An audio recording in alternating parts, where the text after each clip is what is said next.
मित्रांनो, आपण महाराष्ट्र राज्याची स्थापनेनुसार आतापर्यंत महाराष्ट्र कसा घडला त्याची माहिती बघणार आहोत. तर महाराष्ट्राची राजधानी व उपराजधानी. तर राजधानी जी आहे मित्रांनो ती मुंबई आहे.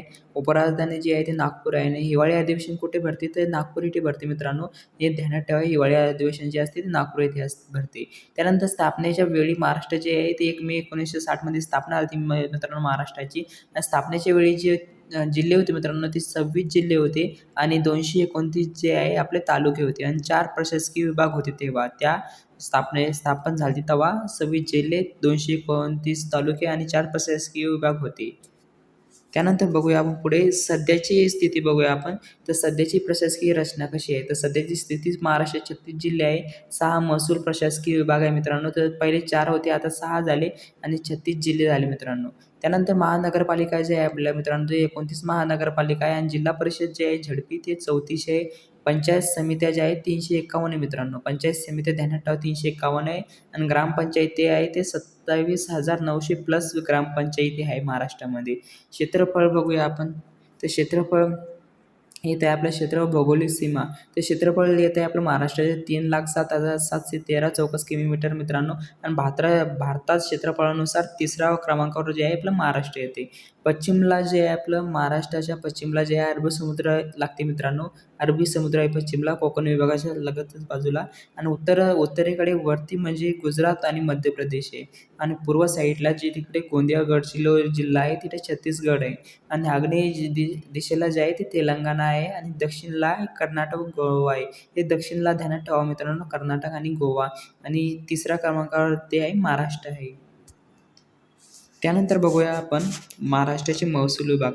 तर महाराष्ट्राचे 6 महसूल विभाग पडतात मित्रांनो. तर तिच्यात पहिल्या क्रमांकावर कोकण येते, दुसऱ्या क्रमांकावर पुणे, तिसरे नाशिक आणि चौथे छत्रपती संभाजीनगर, 5वे अमरावती आणि 6वे नागपूर येतात मित्रांनो. हे जे आपले 6 महसूल विभाग आहे मित्रांनो. महाराष्ट्रातील 36 जिल्हे बघूया आपण. तर महाराष्ट्राचे 36 जिल्हे कोणते आहेत? अहमदनगर, त्याला आपण अहिल्यानगर म्हणतो, अकोला, अमरावती, बुलढाणा, बीड, भंडारा, चंद्रपूर, धाराशिव, धुळे, गडचिरोली, हिंगोली, जळगाव, जालना, कोल्हापूर, लातूर, मुंबई शहर, मुंबई उपनगर, नागपूर, नांदेड, नंदुरबार, नाशिक, पालघर, परभणी, पुणे, रायगड, रत्नागिरी, सांगली, सातारा, सिंधुदुर्ग, सोलापूर, ठाणे, वर्धा, वाशिम, यवतमाळ, छत्रपती संभाजीनगर एवढे जे जिल्हे आहे आपले मित्रांनो महाराष्ट्राचे 36 जिल्हे आहे. त्यानंतर आपण महाराष्ट्राचे राज्यचिन्हे बघूया. तर महाराष्ट्राचे राज्यचिन्ह जे येते मित्रांनो ते येते राज्यप्राणी जे आपला शत्रू आहे मित्रांनो. तर हे ध्यानात ठेवा, शत्रू जे आपला राजप्राणी आहे. राजपक्षी जो आहे आपला हरियाल आहे. आणि राजवृक्ष कोणता आहे तर आंबाला आपण राजवृक्ष मानतो मित्रांनो. राजकुल जे आहे तानमनचं राजकुल येतं आहे. आणि राजभाषा जी आपली झाली आता ती आधी झाली मराठी भाषा झाली. आणि राजगीत काय आहे तर जय जय महाराष्ट्र माझा हे ध्यानात ठेवा मित्रांनो, राजगीत आहे आपलं. त्यानंतर आपण पहिले पदाधिकारी बघूया. तर पहिले पदाधिकारीमध्ये ते पहिले राज्यपाल कोण होते ते श्रीप्रकाशजी होते मित्रांनो. हे ध्यानात ठेवा, श्रीप्रकाशजी पहिले राज्यपाल आहे. पहिले मुख्यमंत्री जे आपले यशवंतराव बळवंतराव चव्हाण होते. आणि पहिले विधानसभा अध्यक्ष जे कोण झाले ते झाले नरहर विष्णू खुटे झाले मित्रांनो. आपण आता बघू आपण प्रमुख नद्या, राष्ट्रीय उद्यान व अभयारण्य बघूया.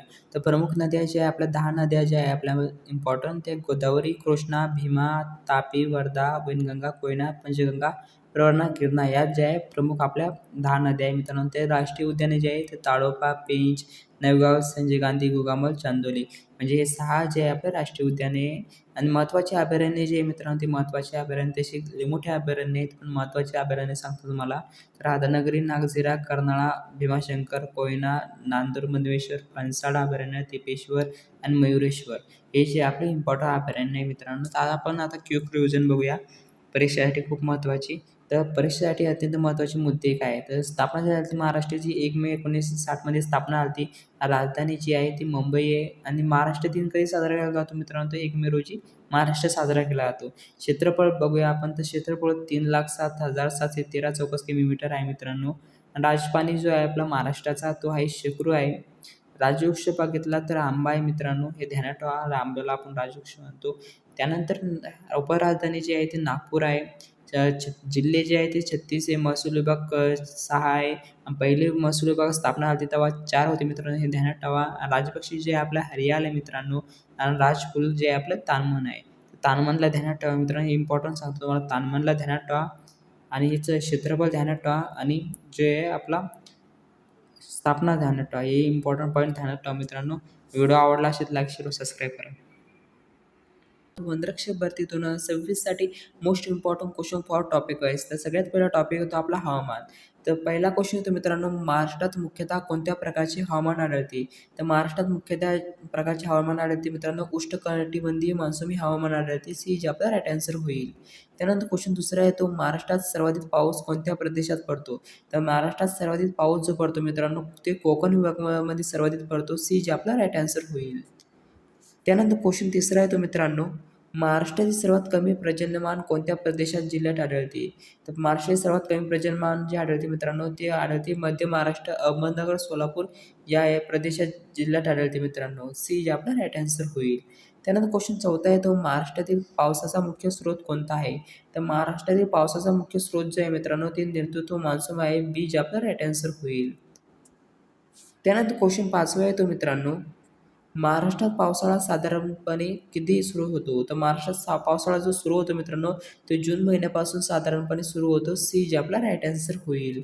त्यानंतर क्वेश्चन सहावा आहे तो, महाराष्ट्रात पावसाळा साधारणपणे कधी संपतो?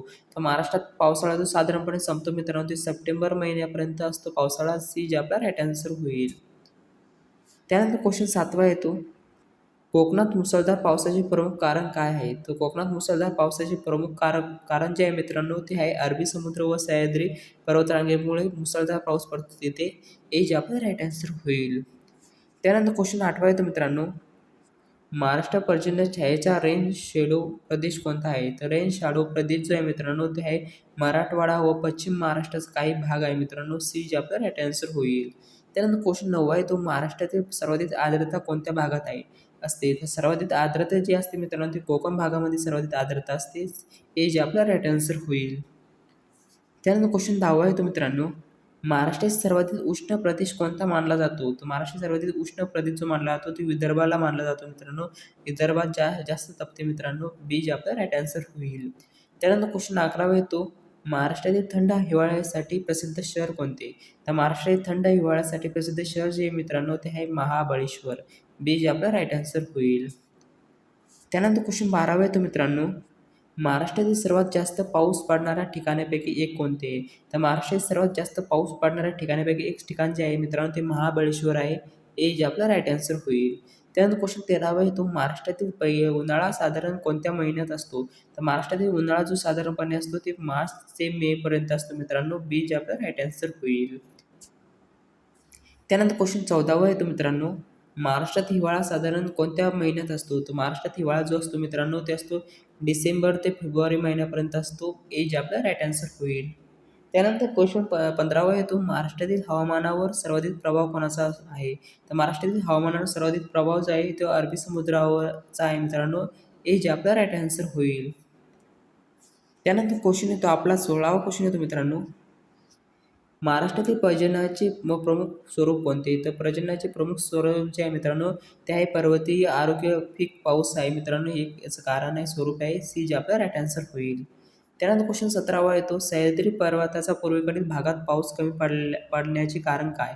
सह्याद्री पर्वताच्या पूर्वेकडील भागात पाऊस कमी पडण्याचे कारण जे आहे मित्रांनो, ते आहे पर्जन्य छाया परिणाम आहे मित्रांनो. ए जे आपला राईट आन्सर होईल. त्यानंतर क्वेश्चन 18वा येतो, महाराष्ट्रातील कोरडा प्रदेश कोणता? तर महाराष्ट्रातील कोरडा प्रदेश जो आहे मित्रांनो, ते आहे मराठवाडा. बी जे आपला राईट आन्सर होईल. त्यानंतर क्वेश्चन 19वा येतो मित्रांनो, महाराष्ट्रातील सर्वाधिक दमट हवामान कुठे आढळते? तर महाराष्ट्रातील सर्वाधिक दमट हवामान जे आढळते मित्रांनो, ते कोकण किनारपट्टीमध्ये आढळते. ए जे आपला राईट आन्सर होईल. त्यानंतर 20वा क्वेश्चन येतो, महाराष्ट्रात पाऊस प्रामुख्याने कोणत्या वाऱ्यामुळे पडतो? तर महाराष्ट्रात पाऊस प्रामुख्याने जो पडतो ते नेतृत्व मान्सून वाऱ्यामुळे पडतो मित्रांनो. ए जे आपलं राईट आन्सर होईल. त्यानंतर 21वा क्वेश्चन येतो, विदर्भात उन्हाळ्यात तापमान साधारण कितीपर्यंत पोहोचू शकते? तर विदर्भात तापमान जे पोहोचू शकते मित्रांनो, ते 45 डिग्री सेल्सिअस इतके पोहोचू शकते मित्रांनो. डी जे आपला राईट आन्सर होईल. त्यानंतर क्वेश्चन 22वा येतो, महाराष्ट्रातील हवामानाचे प्रमुख ऋतू किती मानले जातात? तर महाराष्ट्रातील हवामानाचे प्रमुख ऋतू जे मानले जातात मित्रांनो, ते 3 ऋतू मानले जातात. उन्हाळा, पावसाळा, हिवाळा मानले जातात. 3 ऋतू मानले जातात. बी जे आपला राईट आन्सर होईल. त्यानंतर क्वेश्चन 23वा येतो, महाराष्ट्रातील ऑक्टोबर महिन्यातील उष्ण व दमट हवामानाला काय म्हणतात? तर महाराष्ट्रातील ऑक्टोबर महिन्यातील उष्ण व दमट हवामानाला जे म्हणतात मित्रांनो,